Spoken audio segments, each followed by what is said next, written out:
substitutions were the difference in what was a thrilling second leg in Manchester, as Sevilla knocked United out of the Champions League.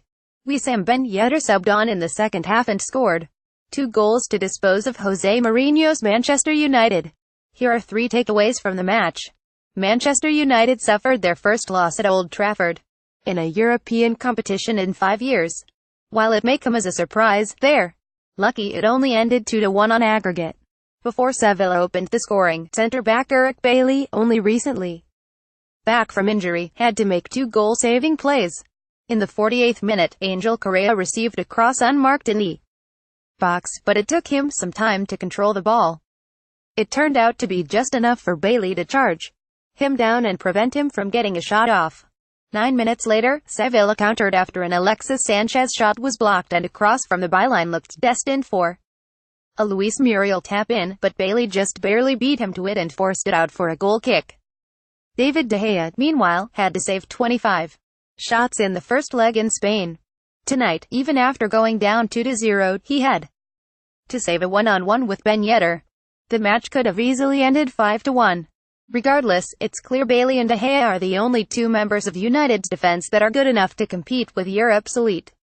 If Mourinho isn't able to bring in any defenders on their level this summer, do they stick around? Or do they say enough is enough?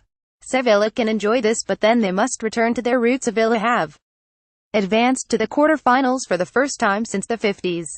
It's a fantastic achievement, but they most likely won't be in the competition next season.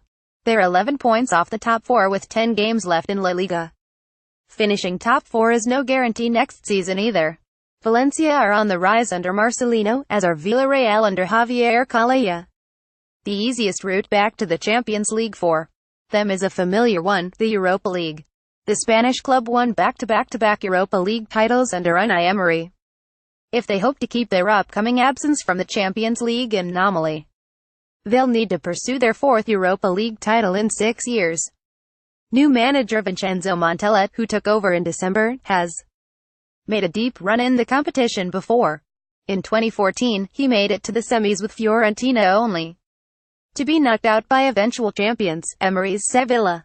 Hopefully his experience and the clubs can mesh and lead them to the trophy next season, giving them the opportunity to build off this quarter-final appearance. Is this the match that gets Mourinho fired? Mourinho said before the match that this is the do-or-die week for the Red Devils. It started well with a win over Liverpool, but the Premier League is clearly out of reach. A deep run in the Champions League or winning the FA Cup is the last thing that could make this season something of a success. Not only is a deep Champions League run off the table now, but the opportunity has escaped their grasp in embarrassing fashion, a 2-1 loss at Old Trafford to a side who won't be in the competition next season. They scored 1 goal across 180 minutes and could have lost by a much worse scoreline on aggregate if not for the heroics of Bailly and De Gea. United and Mourinho are at the lowest of low as well. Their bitter rivals Manchester City are experiencing the highest of highs. Rightly or wrongly, that may be enough to signal an end to the Mourinho era in Manchester.